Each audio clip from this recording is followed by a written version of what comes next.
What's going on, everybody? Mortem here. This time very excited to bring you an interview with Todd Howard that I got to do recently after visiting Bethesda Games Studios at their headquarters in Rockville, Maryland. However, I wanted to add this little preamble to the video to give some context to the interview you are about to see. Namely, that this video is actually going up a little bit after the embargo lift for the future of Starfield, basically. And some of what we're going to discuss in this interview directly relates to some of that information, so you may want to go see people's video or my own on that specific subject. But another reason I wanted to add this to the beginning is to simply point out that this interview was a bit unexpected. I was originally set to interview somebody else, and I did not know until the night before this that this was happening, and so I didn't have as much time to prepare for this as I would have liked. But obviously it was an incredible opportunity, and I was going to jump on it and make the most of it. And so if I seem a little unprepared, that's because I was a little unprepared. However, it was a really cool learning experience. I'm very glad I got to do it, obviously. But with all that said, let's jump into the interview itself and get to the thing you actually clicked on the video for. What's going on, everybody? Mortem here from Mortismal Gaming, giving you an interview with a man I'm sure who needs no introduction, really, Todd Howard himself. How are you doing? I'm doing awesome. Thanks for coming out. It's great to have you here. A lot of fans of your channel, and I have a lot of questions for you, but you can go first. Okay, I'm happy to answer them. To give a little context to this interview, I'm here at Bethesda Games Studios today to take a look at Starfield primarily, as well as some other things with verified creators and Fallout 76. And I couldn't help but notice throughout all of those presentations, there was a big emphasis on value, and especially with things like the Trackers Alliance and the new content there being added into what was already available. The Terran Armada is a $10 DLC. The Free Lanes update is there. Would you say that that focus and some of those changes were in response in any way to some of the criticism around Shattered Space being $30 or $70 price tags in gaming, or kind of what are your thoughts on that? I mean, we take each one as it is. What do we think gives it the most value for players? I will say Trackers Alliance is definitely one where when that came out, we sort of pricing things based on other things we're seeing in the market or things that we've done. But at the end of the day, you look at the player response and how can we do, better. So Trackers Alliance in particular is one where we had the one mission, and now it's let's just, how can we get the most people to play this and experience it? We love the content. In that case, it definitely was a price reaction to, let's just give them all of the missions for that price. I will say on pricing, the one thing that's always, I think, hard for any game, probably more so for ours. And it's understandable where you say, what's the price of the base game? And then when you add on to it or do something, it's easy to slice the price of the main game and then say, well, that's this percentage of it. And that math never quite works out. And it would never work out for us, given the scale of our base games, if that makes sense. But that's generally how we approach it. And on Starfield now, given PlayStation 5 and other things, there was a long conversation as to, hey, what feels right here if we're a consumer?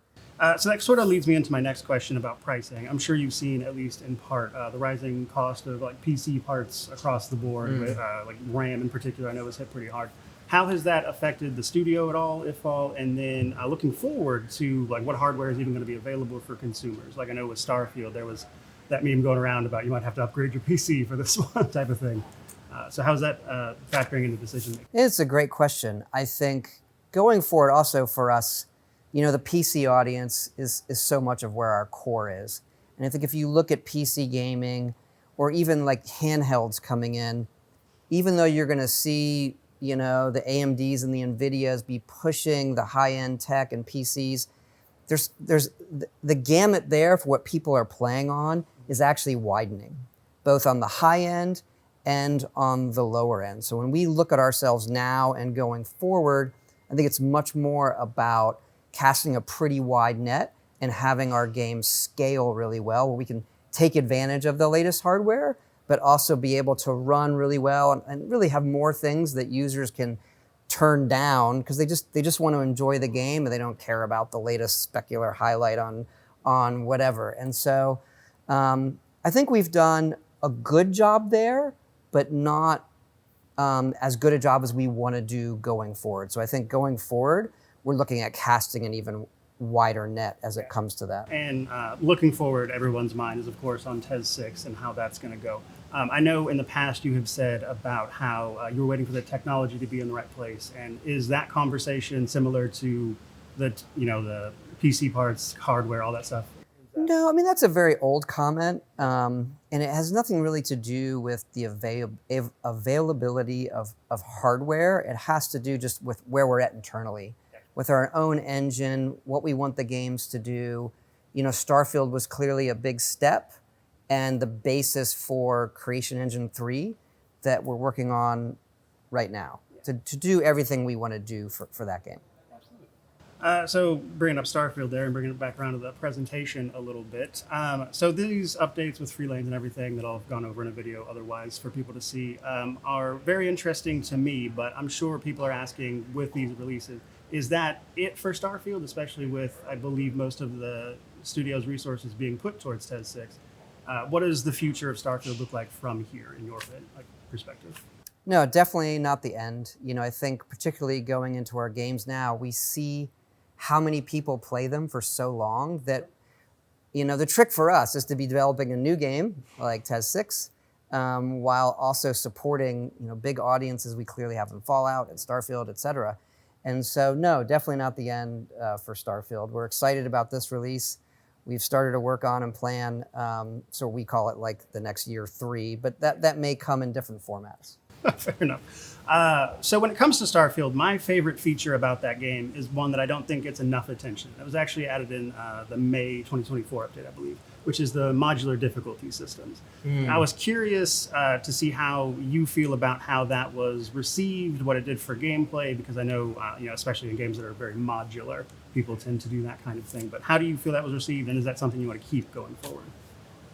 I appreciate the comment. I'll be honest, on that one, I'm not clear on how it was received. I think that sort of things I've read or seen are a little bit mixed on that.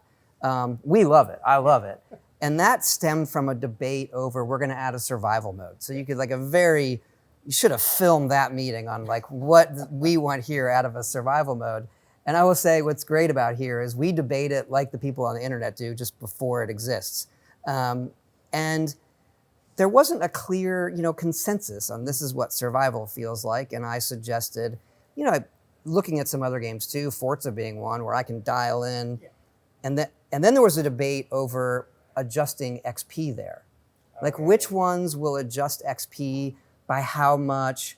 What are we conveying and saying, this is how you should get rewarded for this and not for this by this amount. I love where we ended up. I also love sort of exposing that to our modders. And I mean, no promises, but it's a system we love here that I think you're going to see us continue to use in that way. And so we're going to take your feedback and say it's the correct one and just run with it. Well, you heard it here. Yeah? Blame me. I know some people appreciate a more curated experience. I've seen online back and forth conversations about it, but I have always been very partial to just let me tweak what I want to tweak. I could understand some preset, this is what we think survival is. I think a lot of players want to know what the developers see. Or you pick up a game and you want to finish it on normal. What's normal? Yeah. And that's always a debate here too. Versus, so usually at normal we're going to skew easier, right? Yeah. And then every game we ship, the hardest mode we have, it turns out never to be hard enough. So we're always adding this other extreme, just punish the fuck out of them. And people will love it. And you don't want to do that often with an initial release, but then there's an audience for that just wants, show me developer what you think is the hardest thing and I will beat it. Well, I was watching a Skyrim Legendary playthrough a week ago, so I'm pretty sure it's kind of on the right track. When you finish, what difficulties do you play on? So I will usually run through normal for a first time, just because that's what most people are probably going to experience, and then I will usually start tailoring it from there. What do I enjoy the most? And then, typically if hard mode is presented as a big part of that game, I'll try to make a big deal out of it. An easy example is Souls games. Those usually have a set difficulty, but some of them even actually have customizable ones. And even then, you kind of want to go for the hardest route because that's what people are expecting. So it depends on the game a little bit. So another thing I wanted to ask, obviously, is Speaking of updates, when you guys put out the Fallout 4 anniversary, and I saw a lot of conversation around how it broke people's mods and all of that thing. Now that's, I think, kind of a catch-22 for Bethesda in particular, because you guys are kind of the pioneers of making modding available for people. So what are the challenges of both updating your games to respond to criticism, what players want, while also trying to deal with the mods? I know people have talked about like beta branches on Steam, but like, what is your thoughts on that? Well, first, the way Fallout 4 released, we always know that there's going to be some level of that, particularly obviously on PC, because some things are complicated. There was too much on that game, though, right? On that release, there was too many, and there were a couple holes we had that we needed to shore up. But we're still in a place where it doesn't go as smoothly as even we would want. So there's still user pain just in how modding works.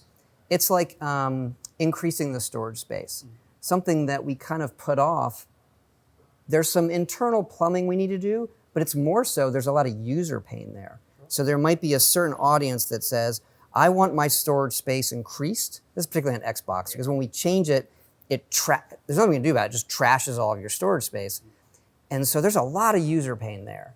And so you have your very informed users that are kind of at the top of the pyramid that we're thinking about, but there's a larger one where their game's just gonna break and they have no understanding why, even if we're providing it. So we're still working to smooth that out. We've been really fortunate that our modding audience has been with us for a really long time. I think you've seen some of the creators here as well. And so just to let people know, like, it's a priority for us. Whenever we see that happening, we're always trying to do better. And I think we're in an okay place, but again, a lot of room to grow in terms of when we update our games, that nobody is sort of seeing that. And there's also the world of like script extenders that kind of piggyback on the executable. That's a tricky one too. We try to give them an early look to sort of prepare for it, but even that's tricky for those groups that do it. But just let people know, we're thinking about that, right? We're thinking about script extenders when we're doing things and what is the timing. And we do our absolute best there. Speaking of creators, so with you guys, having just regular old mods, that's usually integrated into a menu of some of the newer games, of course, and then the Creation Club content, and then now we have the verified creators that we had a presentation with. Is there some concern there over like the readability of who is even responsible for what, in like terms of who you come to with problems, like QA on an individual verified mod, or how that affects the base game? I was just curious about your thoughts on that, like as it starts to cast a wider net. I think it's gone pretty well there. I haven't seen a lot of issues in terms of who has to deal with what. Usually that is on the creator or the modder to deal with that one, but we'll help them a lot. Sometimes they'll be like, hey, we need some help in terms of understanding this. I think the good news there is it's a really healthy community. I think when you go into paid mods, and we've had a couple of stabs at it, with some success and some issues, we really like where we're at. Our creators are great, and we've seen it kind of rise all boats in terms of, hey, there's great content here. Go into the menu, check it out. So we're really, really happy with that program, how it's going for both free stuff and paid stuff and our own stuff. And I think our issue now actually is getting that content in front of more people, because we think it's so good. It's still, I think we have a little bit of friction in making it easier to get that stuff and play it for our audience. On that note, this will be coming out after the embargo, so the upcoming Fever Dream mod in particular from Kingath is looking very interesting to me. Another question I wanted to ask. So there's been a lot of talk with Bethesda about how long in between releases, especially as that's gone on. That's just taken longer and longer. Skyrim was coming up on 15 years ago. That's right. Has there been any interest in smaller games or working on smaller projects that are faster to produce, things like that? Because I think Bethesda is known for scale, and yet some of the demand, or at least the request for that type of thing, I guess you could call it, is something that would be faster paced. What are your thoughts on that? Well, we feel we're going very fast. I get the point on sort of, your big tentpole releases, but look, given our scale, we're doing more than we have more in development, more releases over the last few years than we've had. And with that, you have to, keep in mind Fallout 76, such a big thing for us. We're on our 67th update that's coming out, I think. So the amount of things, if you look at like going out the door as far as updates and everything, it's a lot. And again, our trick is with our scale, feeding these massive franchises that people love while building new ones. And so, we always want to be faster about it, but I don't ever want to make that the goal. I think when you just focus on speed and getting things out, maybe you don't do your best work. Maybe they're not as special as they could be for the audience. And I also feel sometimes there are franchises too where you want them to breathe a little bit. Saying all that, like, hey, we get it. Obviously we're in development on Elder Scrolls 6, and coming back to that, we hadn't developed Elder Scrolls in that way in a while. It's been awesome for us, right? Being able to dive in and sit there and say, I'm playing Elder Scrolls 6. We pinch ourselves as well. Yeah. So, yeah. Well, speaking exactly to that, actually, I would say, especially online, you know how that goes. It tends to be inflated as across the board, but expectations for that game are through the roof, as you are probably aware. So what are you guys doing internally, externally, with marketing and everything else to sort of set expectations and manage those so people can have a realistic idea of what that game is actually going to be when you finally start ready to talk about it? I mean, I'm looking at Matt Clinkscales, who runs marketing over here. We talk about that a lot. We sort of appreciate the expectations that are on it. There's nothing we can do about that except remind ourselves that, hey, it's been a while. Given what the Elder Scrolls and Skyrim has meant, not just to our audience, but tens of millions of gamers, that we have a responsibility to treat it right. I almost don't like talking about it because I find like anything that's said feels like it's adding to it in some way. And so, I mean, at the end of the day, my preference is to not talk about the stuff. And then, my perfect version is one day it just appears.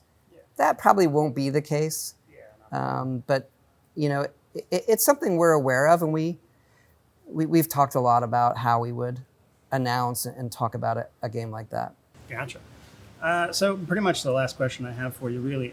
Looking back, especially with developing a new IP after so long with Starfield. I know there was conversations about how when you guys released that buggy, should that have been part of the Shattered Space DLC, I believe was a conversation I'd heard. Looking back at all of that, is there anything about launching a new IP in particular and the ways you guys went about things that you would have done differently or prepared for the future, like a correction for errors type thing? I mean, there probably are some, but if I look back over the development, which was very long for Starfield, new IP, company change, pandemic, how do we work together? All of those things made for, a more difficult development than we anticipated. And looking at sort of the player reaction to it, and then we put everything on a list and say, where do these line up? You have the buggy, but then you have really quality of life things from, the local surface map or how you interact with certain systems, because it's a very complex game. And I'm really happy, and I think the whole studio is, with where we sort of taken the game, I think, in the right way, excited about this release, excited about what's coming up. That makes sense. I'm excited to see how people react to it myself, just out of curiosity. Well, I think every other question I have for you, I would simply not get an answer for. So I think you could try me, but no, I think that's pretty much where I'm going to leave it. Unless you have some questions for me you'd like to ask, I think that's. No, I'm like obsessed with like how you go about it in 100% games and the time that takes. And I saw you did it in Starfield in the 2 weeks. So to be very clear, I specified at the beginning of that review, I was talking about the handcrafted stuff. I did not go to like every single planet, like the procedural generation. But you got the achievements. Yeah, the achievements, as well as what I felt was, pretty much as much as possible of the curated, like handmade stuff, that kind of thing. But I did, and Props, it was man, that's crazy. So funny you asked about Starfield in particular. It was like maybe 2 days, about 48 hours before I was like, oh, I think I can finish this. And then that next 2 days, I barely slept. I was like, I got to get this done by that time. So I really kind of locked in there at the end. That was so when you're doing this again, and I'm just honest, we debate this, is how do we set our achievements? Because we're guessing at big numbers. We want doable big numbers, but then what is that last 20%? Every game has that last 10-20% achievements, and they're. It varies a lot by genre. I mean, just to be real with you, Bethesda games are usually easy achievement-wise. Achievement-wise, there's usually not much of a challenge there. It's usually complete all the factions. Elder Scrolls 6 is going to be I so think hard. There's going to be one. Blame me, I'm fine with it. It's going to be named If that's my you. legacy, it's so going to be be named it. after you. There's one, I think it's like pick 50 locks, and I think it's like in every Bethesda game practically. And you're gonna run through that by like the time you hit 10 hours. It's very fast. So there's stuff like that. I mean, if you're looking for difficulty, just adding one for completing legendary would be probably the way to go. You know, whatever the highest difficulty is, that would obviously make it. Do you like those? Do you like the games that have a difficulty level? It again depends. We've avoided it. It depends entirely on the game. Some games, the difficulty and the challenge of it is the point. You see that with Souls games a lot.